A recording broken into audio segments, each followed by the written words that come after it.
Okay, now phases of unified process. The different phases of unified process are inception, elaboration, construction and transition. ये चार phases हैं और ये बहुत important है. इसको मैं आपको डिटेल में बताऊंगी और एग्जाम पॉइंट ऑफ व्यू से बहुत ही इंपॉर्टेंट क्वेश्चन है. और जब भी आप आगे कंपनी में जाएंगे, आप कंपनी में काम करेंगे, जब भी आप सॉफ्टवेयर को डेवलप करेंगे, तो आपको ये फेजेस का कहीं ना कहीं बहुत ज़्यादा यूज आने वाला है. Because in order to develop your software this 4 phases are very important. आपको पता होना चाहिए इसके बारे में, कौन सा फेज कितना टाइम लेता है, कौन सा फेज कितनी देर तक काम करता है, ये सब कुछ आपको पता होना चाहिए. तो very first phase is inception, then elaboration, construction and transition. अब इसमें आपको लाइफ साइकिल भी दिख रही है साथ में, फेजेस के साथ में. That is communication, planning, modelling, construction and deployment. अब आपको पता है सबसे पहले आप कम्युनिकेट करते हैं क्लाइंट से in order to get the requirements. Then as per the requirements of the client, you do planning. Then after the planning, you start making the models.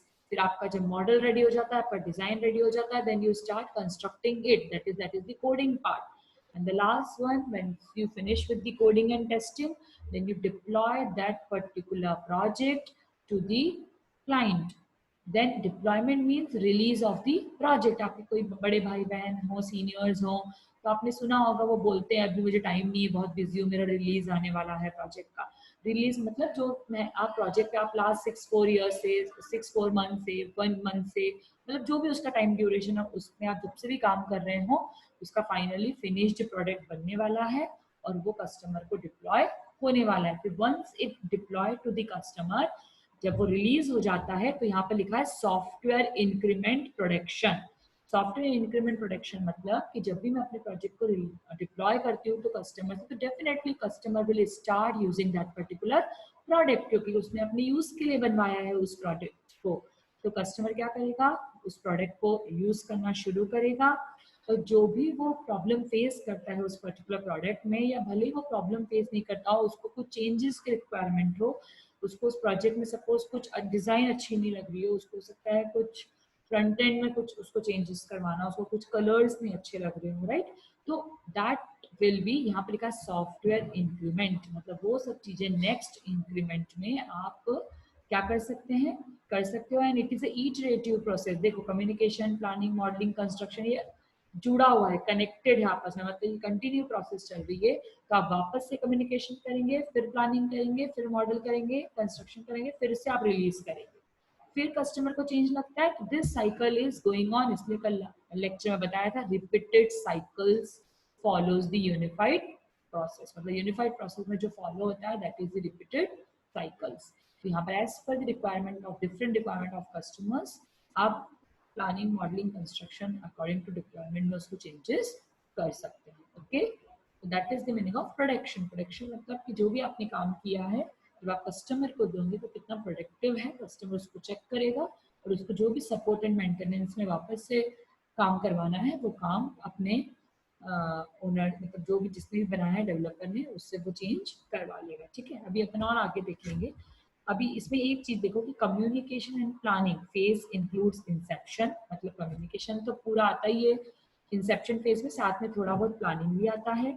इलाबोरेशन phase में प्लानिंग भी आता है, साथ साथ में मॉडलिंग भी आता है. ओके, देन कंस्ट्रक्शन फेज में construction as well as the transit, इसमें कंस्ट्रक्शन फेज में construction of the software development होता है. और जो लास्ट फेज है deployment, that consist of construction as well as transition. ठीक है, क्योंकि आप लास्ट मोमेंट तक आपके कुछ ना कुछ चेंजेस होते रहते हैं और फिर फाइनली आप उसको डिप्लॉय कर देते हैं to the customer. Okay, now this is the most important diagram. पहला और सेकेंड डायग्राम जो है वो ऑलमोस्ट सेम है, बस सेकेंड डायग्राम जो है वो बहुत ज़्यादा डिटेल शो कर रहा है और जो फर्स्ट डायग्राम है वो थोड़ी कम डिटेल्स को शो कर रहा है. इस डायग्राम को बोलते हैं टाइम बॉक्स्ड डायग्राम, क्योंकि बॉक्सेस बने हुए हैं यहाँ पर और टाइम इसमें शो हो रहा है, इसलिए इसको टाइम बॉक्स्ड डायग्राम बोलते हैं. एक्स एक्सिस पे इसकी आपने टाइम लिया है और वाई एक्सिस पे आपने रिसोर्सेस लिए हैं. Okay,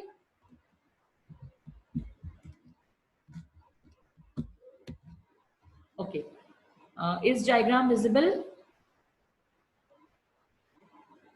Yes, ma'am. Am I audible? Yes, ma'am. Okay Ma'am. तो यहाँ पर एक्स एक्सिस पे आप टाइम लेंगे और वाई एक्सिस पे आप क्या लेंगे, रिसोर्सेस। ओके तो अब देखो आप इंसेप्शन जो फेस है, मैंने बताया आपको लास्ट स्लाइड में कि जो इंसेप्शन फेस है उसमें क्या आ रहा है आपका कम्युनिकेशन एंड प्लानिंग। ओके तो that takes very less time, क्योंकि इसमें कम्युनिकेशन का पार्ट ज्यादा है इंसेप्शन में और प्लानिंग का पार्ट थोड़ा सा कम है। ओके तो वो कितना आ रहा है अकॉर्डिंग टू, आप जो नेक्स्ट डायग्राम देखेंगे उसके अकॉर्डिंग ये आ रहा है 10%। मतलब यदि आपका टोटल प्रोजेक्ट को आप 100% लेते हैं, ठीक है, यदि टोटल प्रोजेक्ट को आप 100% लेते हैं तो 100% का जो 10% टाइम है वो आपको किसको देना है, टू दी इंसेप्शन पार्ट। मतलब कस्टमर से कम्युनिकेट करने के लिए आपको 10% का टाइम लेना है। देन सेकेंड आता है इलाबोरेशन। इलाबोरेशन में आपने टाइम दिया है 30%, क्योंकि इलाबोरेशन में आप करते हैं प्लानिंग। यस और नो? लास्ट डायग्राम में फिर से बता देती हूँ। इलाबोरेशन में आप करते हो प्लानिंग और मॉडलिंग। मॉडलिंग मतलब जिसमें आप डिजाइन बनाते हो, तो इसमें आपको देना है 30%, क्योंकि इसी से आपका डिपेंड करेगा कि आपका काम कैसे होना है। क्योंकि आपका जो कंस्ट्रक्शन है, आपकी जो कोडिंग है, वो पूरी आपकी प्लानिंग पे बेस्ड रहेगी, पूरी आपकी मॉडल्स पे बेस्ड रहेगी, राइट? तो आपको इलाबोरेशन फेज में 30% टाइम देना है, जिसमें आप अपने सॉफ्टवेयर डेवलपमेंट जो भी आप करने वाले हैं उसके आप सारे ब्लूप्रिंट्स बनाएंगे, आप डिजाइन डायग्राम्स बनाएंगे और आप कस्टमर के साथ बैठकर उसका एनालिसिस करेंगे, प्लानिंग करेंगे, जो इंसेप्शन में उसने रिक्वायरमेंट दी थी, राइट? देन आपका आता है 50% of the time will be given to construction phase, because ये बहुत इंपॉर्टेंट होता है, कोडिंग का फेज होता है। इसमें हम अलग अलग मॉड्यूल्स में हमारे प्रोजेक्ट को डिवाइड कर सकते हो। हम नंबर ऑफ टीम मेंबर्स इसमें डिसाइड करते हैं, टीम मेंबर्स रहते हैं, फिर उन टीम मेंबर के ऊपर टीम लीडर रहता है, फिर उस टीम लीडर के ऊपर प्रोजेक्ट मैनेजर रहता है। हो सकता है उस प्रोजेक्ट मैनेजर के ऊपर सीईओ डायरेक्ट हो या नेक्स्ट टू सीईओ या कोई और हो, ठीक है। तो इस तरह से आपको पता है हर कंपनी में डिसाइडेड रहता है कि सीनियर सॉफ्टवेयर, मतलब आपके जूनियर सॉफ्टवेयर इंजीनियर्स रहते हैं, फिर सीनियर सॉफ्टवेयर इंजीनियर रहते हैं, फिर टीम लीडर्स रहते हैं, फिर प्रोजेक्ट मैनेजर्स रहते हैं। मतलब हर कंपनी का अलग अलग रहता है। तो आपको ये वाला मैक्सिमम जो ग्रीन वाला बेल्ट है वो मैक्सिमम किसका है आपका, 50% of time to be given to construction. क्योंकि आपको पता है कि प्लानिंग करना तो आसान है, कस्टमर से रिक्वायरमेंट लेना भी आसान है, उसमें ज्यादा टाइम नहीं लगेगा। लेकिन जो मैक्सिमम टाइम लगता है वो किसमें लगता है, कोड करने में। क्योंकि हमेशा जरूरी नहीं है कि जो आपने सोचा है वैसा कि वैसा आप इजीली फटाफट कोड कर लो, कोडिंग में हमेशा टाइम लगता है। ओके और लास्ट का 10% जो है दैट इज दी ट्रांजिशन। अब आपका कंस्ट्रक्शन फेज में ऑलमोस्ट आपने सब कुछ रेडी कर लिया, आपका फिनिश्ड गुड जो है वो बन के रेडी हो गया, आपको सिर्फ उसको ट्रांजिट करना है, आपको सिर्फ वो देना है किसको, कस्टमर को। तो ये जो 10% है इसको आप कस्टमर को देते हो, that is known as transition. मतलब ट्रांजिशन मतलब transfer from your end to customer end. और इस फेज में आप बोल सकते हो कि अल्फा और बीटा टेस्टिंग भी आप कर सकते हैं। आपने अल्फा और बीटा टेस्टिंग सॉफ्टवेयर इंजीनियरिंग में पढ़ी है, जिसको acceptance testing is a part of alpha and beta testing. सुना है आपने? Yes ma'am. ओके तो अब यहाँ पर मंथ की टर्म में भी लिखा है कि यदि आप इंसेप्शन फेज है तो 2.5 मंथ्स, मतलब ये प्रोजेक्ट में डिवाइड है as per the percentage. Then elaboration 7 months, then your construction 12 months and then transition 2.5 months. Total months कितने हो गए ये, 2 years, 24 मंथ्स 2 years हो गए आपके, ठीक है। मतलब सपोज कोई प्रोजेक्ट 2 years का है तो उसने 2.5 महीने इंसेप्शन में दिए, ओके, 7 मंथ्स इलाबोरेशन में दिए, कंस्ट्रक्शन में दिए उसने पूरे 1 साल, और ट्रांजिशन में again it gives the 2.5 months. Okay so this is the different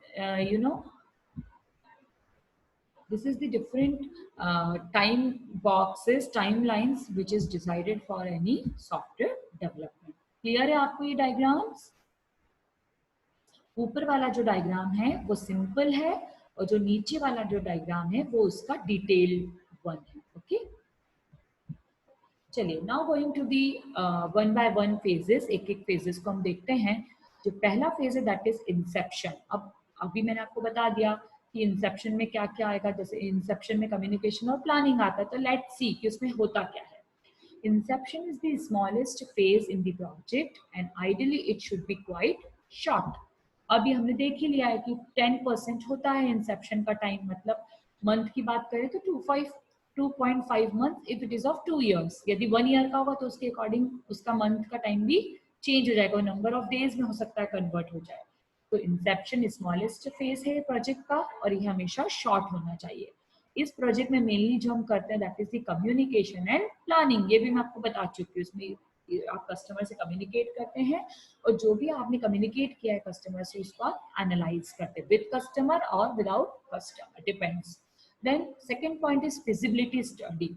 do you know the meaning of feasibility study? आपने यदि माइनर प्रोजेक्ट में रिपोर्ट राइटिंग करी होगी तो उसमें भी फिजिबिलिटी स्टडी वर्ड आया होगा, और आपने शायद सॉफ्टवेयर इंजीनियरिंग पढ़ी होगी तो उसमें भी आपने फिजिबिलिटी स्टडी वर्ड को सुना होगा। Have you heard about Yes. Feasibility study? Yes, ma'am. Yes, कोई बता सकता है फिजिबिलिटी स्टडी मतलब क्या क्या होता है उसमें? मैम ओवरऑल जो स्टडी करते हैं कितना उसमें अमाउंट लगेगा, कितना टाइम लगेगा, कितना Yes. मतलब कितने के एम्प्लॉय लगेंगे, इसको करने पूरी एग्जैक्टली मोहित, वेरी गुड मोहित। कोई गर्ल भी बोल रही थी शायद, और कोई मोहित के अलावा और कोई बोलना चाहता है? What do you mean by feasibility study? Feasibility study पता है एक तरह की नहीं होती है, फिजिबिलिटी स्टडी बहुत तरह की होती है। हाँ अभिषेक, कुछ बोलना चाह रहे हो आप? Abhishek Patidar, hello. Okay, anybody else? Feasibility study, आप बिल्कुल, मोहित ने बिल्कुल सही कहा कि फिजिबिलिटी स्टडी में क्या आएगा? The different factors which are needed for the software development. Feasibility study में सबसे पहले आता है टेक्निकल स्टडी। आपके पास वो पर्टिकुलर सॉफ्टवेयर और उस पर्टिकुलर जो भी आपको प्रोजेक्ट बनाना है उसको बनाने के लिए पर्टिकुलर सॉफ्टवेयर हार्डवेयर रिक्वायरमेंट्स आपके पास अवेलेबल है या नहीं है, सबसे पहले ये आता है फिजिबिलिटी स्टडी में। फिर आपके यूजर्स, कि आपके प्रोजेक्ट जो बनने वाला है उसमें कौन कौन काम करने वाला है, कितने टीम मेंबर्स रहेंगे, उसमें कितने सीनियर मेंबर रहेंगे, कितने जूनियर सॉफ्टवेयर मतलब इंजीनियर्स रहेंगे, तो उसमें टीम लीडर कितने रहेंगे, उसमें प्रोजेक्ट मैनेजर कितने रहेंगे, मतलब डिपेंड्स। ठीक है, तो ये फिजिबिलिटी स्टडी का मतलब होता है कि जितनी भी पॉसिबिलिटीज हैं जो हमारे प्रोजेक्ट में होने वाली है, हमको उन ऑल पॉसिबिलिटी को स्टडी करके पहले से ही रखना है। रिस्क कितनी होने वाली है, मतलब हर चीज, अभी आएगा रिस्क वाला पॉइंट भी आएगा। ठीक है, then establish the business case for the project. Business case मतलब रूल्स, आपको पहले ही डिसाइड करना पड़ेगा बिजनेस रूल्स। आप बैंक में जाते हो तो बोलते हैं ना, जब आप ओपनिंग करते हो किसी भी बैंक अकाउंट की, कि आपको 5,000 मिनिमम तो रखना ही पड़ेंगे बैंक में, अदरवाइज आपको फाइन लग जाएगा। तो ये क्या है? ये बैंक का बिजनेस रूल है। एम आई राइट? यदि आप कोई लोन लेते हो तो उसका सर्टेन पीरियड ऑफ टाइम रहता है, यदि आपने उस टाइम पीरियड में लोन को कंप्लीट नहीं किया तो बैंक के कुछ अपने रूल्स होते हैं, जो रूल्स को वो अप्लाई कर देते हैं। That is known as business case. वैसे ही यदि मैंने बोला, क्लाइंट ने बोला कि ये मुझे प्रोजेक्ट एक ईयर 1 ईयर में चाहिए, आप सपोज 1 ईयर में उसको कंप्लीट नहीं कर पाए तो वो क्या कर लेगा? वो अपनी कॉस्ट कटिंग कर लेगा। आपने 1 लाख में बनाने का बोला था तो हो सकता है आपको 75,000 ही है, वो अपनी क्रॉस कटिंग कर लेगा क्योंकि आपने उसका टाइम वेस्ट किया है। ठीक है, then establish the project scope and boundary conditions. Project scope और बाउंड्री कंडीशन का मतलब होता है कि limitation of your project.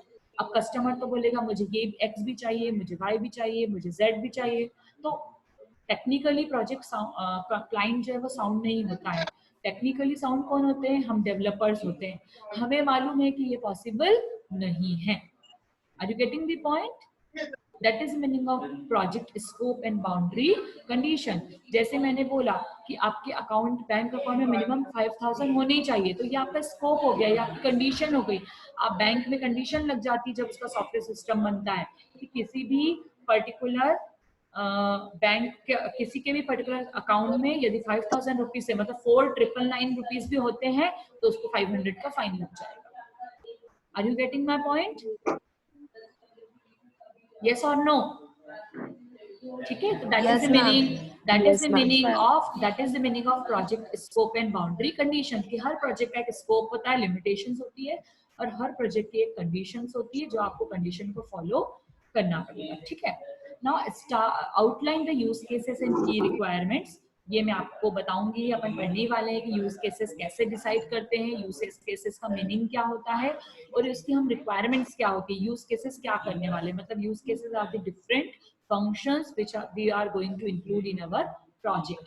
Then outline the rough architecture, जैसे मैंने बताया कि आपका 2 tier आर्किटेक्चर है, 3 tier आर्किटेक्चर है, n-tier आर्किटेक्चर है, किस टाइप का आपका प्रोजेक्ट है उस तरह से आपको आर्किटेक्चर को डिसाइड करना पड़ेगा। देन आइडेंटिफाइंग द रिस्क, मैंने अभी आपको बताया कि आपको सारे रिस्क को कैलकुलेट करके चलना पड़ेगा कि यदि इस सपोज 1 साल का प्रोजेक्ट है तो आपको शुरू से ही टाइमलाइन स्ट्रक्चर बनाना पड़ेगा कि मैं इतने महीने में ये कंप्लीट कर दूंगा, इतने महीने में ये कंप्लीट कर दूंगा।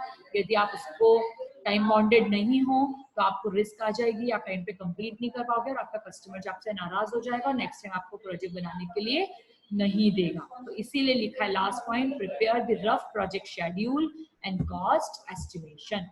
आपको एक प्रोजेक्ट का शेड्यूल बना के शुरू से ही चलना है, आपको शुरू से प्लानिंग करके चलनी है कि आप कौन सा काम किस महीने में किस टाइम पे करने वाले और उसको कौन करेगा और टोटल कॉस्ट आपकी प्रोजेक्ट की लगने वाली कितनी है। सपोज आपने, मैंने अभी बोला कि 1 लाख रुपीस और हो सकता है आपने जब एक्चुअली प्रोजेक्ट पे काम किया तो आपको 2 लाख लग गए, तो आपको तो 1 लाख का टोटल लॉस हो जाएगा। मतलब आपने जो काम किया लास्ट 1 ईयर में वो आपके लिए जीरो हो जाएगा क्योंकि आप उससे कुछ भी गेन नहीं कर पाओगे। क्योंकि हम किसी को सॉफ्टवेयर डेवलप करने के लिए दे रहे हैं तो अल्टीमेटली वो हमारे गेन के लिए कर रहे हैं हम, राइट। तो आपको शुरू से ही कॉस्ट एस्टिमेशन भी करके चलना है। और आपने सॉफ्टवेयर इंजीनियरिंग में कॉस्ट एस्टिमेशन फॉर्मूलेज भी पढ़े हैं, यस और नो?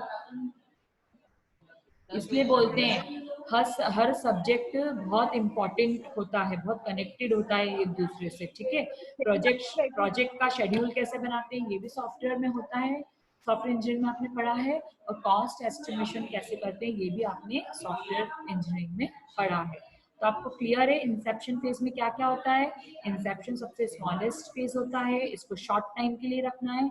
इसमें हम कम्युनिकेशन और प्लानिंग करते हैं विद द क्लाइंट। फिर इसमें एक डेवलपर अपनी सारी फिजिबिलिटी स्टडी करता है, उसके पास क्या है क्या नहीं है, किस चीज की उसको और रिक्वायरमेंट है। फिर वो अपने बिजनेस केसेस को डिसाइड करके रखता है, प्रोजेक्ट के स्कोप को डिसाइड करता है, प्रोजेक्ट की बाउंड्री कंडीशंस को डिसाइड करता है, ठीक है। फिर हम यूज केसेस इसमें डिसाइड करते हैं, हम एक रफ आर्किटेक्चर बना के रखते हैं, we identify risk so that our project can not, क्योंकि आपने देखा है हर कंपनी में हर जगह पे एक फायर एक्सटिंग्विशर तो लगा रहता है। क्यों? क्योंकि हमें पता है किसी को आग लग सकती है, तो that is one of the identifying risk कि कभी भी आग लग सकती है, तो फायर एक्सटिंग्विशर अपने पास हमेशा आपको रखना चाहिए, ठीक है। So this kind of things is known as identifying the risk. Then prepare the rough schedule and cost estimation. This is about the inception phase.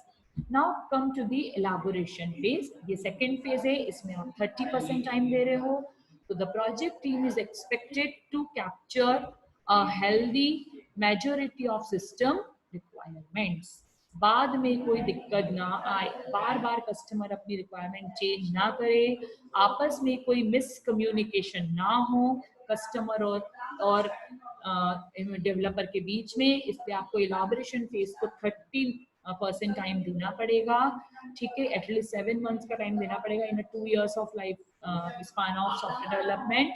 और यहाँ पर हम प्लानिंग एंड मॉडलिंग करते हैं मेनली, ये मैं आपको ऑलरेडी डायग्राम के थ्रू बता चुकी हूँ। Here we do planning and modelling. Planning का जो था वो इंसेप्शन में भी था परसेंटेज, लेकिन प्लानिंग एंड मॉडलिंग का मतलब है कि आपने जो एनालाइज किया है एक बार आप कस्टमर को उससे डिसाइड कर लोगे कि this are my boundary conditions, you have to follow this. ऐसा प्रोजेक्ट के टेक्निकली ये पॉसिबल ही नहीं है इम्प्लीमेंटेशन में, तो आपको ऐसा एग्री करना पड़ेगा। मतलब इस तरह की म्यूचुअल अंडरस्टैंडिंग जो है वो कस्टमर और डेवलपर के बीच में जो है वो हो जाएगी, ठीक है। तो और मॉडलिंग मतलब जो भी फाइनली प्लान हुआ है उसके अकॉर्डिंग हम मॉडल को डिसाइड कर लेंगे, हम अपने ब्लूप्रिंट्स बना लेंगे, हम डिजाइन को रेडी कर लेंगे। It refines and expands the preliminary use cases that were developed as part of inception phase. मतलब जितनी प्रीलिमिनरी, मतलब जितनी भी शुरू की चीजें हैं, ठीक है, उनको हम और डिफाइन कर लेंगे और रिफाइन कर लेंगे और वो हम कस्टमर को भी बता देंगे कि हमने ऐसा ऐसा डिसाइड किया है। It expand the architectural representation to include 5 different views of the software such as use case model, requirement model, design model, implementation model and deployment model. जैसे मैंने आपको बताया कि वो इलाबोरेशन फेज में सारे मॉडल्स को डिजाइन करके रख लेगा, पूरी अपनी डिजाइन रेडी कर लेगा, वो यूज केसेस मॉडल भी बना लेगा, तो स्टैटिक एंड डायनेमिक मॉडल जितने भी हैं वो सारे रेडी करके रख लेगा, और वो स्टैटिक एंड डायनेमिक डायग्राम वो किसको दिखाएगा, अपने क्लाइंट को दिखाएगा, ताकि क्लाइंट को जो चेंजेस करवाने हो, क्योंकि ब्लूप्रिंट जो है वो हमें दिखता है, और बोलते हैं ना जो दिखता है वही बिकता है, मतलब जब तक आपको देखोगे नहीं तब तक आप उसको समझोगे नहीं, आप उसका आप ऑनलाइन परचेसिंग तो करते हो लेकिन आपको सेटिस्फैक्शन नहीं मिलता है जितना आप शॉप पे ऑनलाइन, मतलब जितने स्टोर पर जाकर आपको मजा आता है। क्यों? क्योंकि आपको वो एकदम दिखता नहीं, आप जब तक अपनी बॉडी पे कोई चीज लगा के नहीं देख लेते, आप अपने स्टाइल में आप जब तक एक दो स्टाइल नहीं मारोगे आपको वो चीज पसंद में नहीं आती है, ठीक है। तो इसीलिए वो क्या करता है, ब्लूप्रिंट के फॉर्म में जो डेवलपर है वो सारी डिजाइन्स को रेडी कर लेता है और वो कस्टमर को ब्लूप्रिंट दिखा के वो पूरा डिस्कस कर लेता है उसके साथ, ठीक है। Then establish and validate system architecture through implementation of executable architecture baselines. That is, the partial implementation of the system contains only core functionality. It's built in series for small time boxed iterations. जैसे मैंने बताया, आप बोलोगे madam analysis करने में और planning करने में केवल 7 मंथ्स की क्या जरूरत है, ये भी तो बहुत छोटा सा टाइम होता है। लेकिन जैसे कल अपन ने बात की थी कि ये जो इलाबोरेशन फेज होता है, सॉरी इलाबोरेशन फेज नहीं, जो यूनिफाइड प्रोसेस होता है, ये एक रिपीटेड साइकिल तो होता ही है, लेकिन उसके साथ साथ स्टार्टिंग में ही आप रिक्वायरमेंट के साथ साथ आप टेस्टिंग और कोडिंग भी कर सकते हो। तो थर्ड जो लाइन है वो यही बोल रहा है कि आप जब भी आपके सिस्टम में आर्किटेक्चर जब भी आप डिसाइड करोगे तो आप उसको थोड़ा थोड़ा सा इम्प्लीमेंट करके भी देख सकते हो कि जो आपने सोचा है whether it is going to be success और नॉट, मतलब जो कोर फंक्शनलिटी है सिस्टम की उसको आप डेवलप करके ट्राई कर सकते हो, आप उसको डेवलप करके देख सकते हो कि वो कितना ज्यादा आपके सिस्टम में आपको हेल्प करने वाला है। And final elaboration phase deliver is plan for construction phase. Definitely कि जो भी आपने इलाबोरेशन फेज में प्लान कर लिया है, आपने जो भी मॉडलिंग कर ली है, आपने जो भी डिजाइन डायग्राम बना लिए हैं, अब फाइनली उसके बेसिस पर आप कंस्ट्रक्शन करना शुरू करेंगे, आप कोडिंग करना शुरू करेंगे। आपने सपोज यूज केस डायग्राम बनाया है, यूज केस डायग्राम में आपने 4 एक्टर्स बनाए हैं, आपने एम्प्लॉय लिया है, आपने स्टूडेंट लिया है, आपने लैब स्टाफ लिया है, आपने ऑफिस बॉयज लिए हैं, मतलब प्यून वगैरह जो होते हैं, सपोज आपने 4 एक्टर्स लिए हैं, तो उन 4 एक्टर को आपको इम्प्लीमेंट करना है आप कहाँ पर, इन दी coding phase. Are you getting the point? That is known as the construction phase, which include both the cost and the schedule. मतलब आपको टाइम के साथ चलना है, टाइम बाउंडेड हो, आपको टाइम के साथ हमेशा चलना पड़ेगा। आपको इंसेप्शन फेज और इलाबोरेशन फेज क्लियर है? Anybody having any doubt? Hello. Last 5 minutes are remaining. If you have any doubt, please ask me.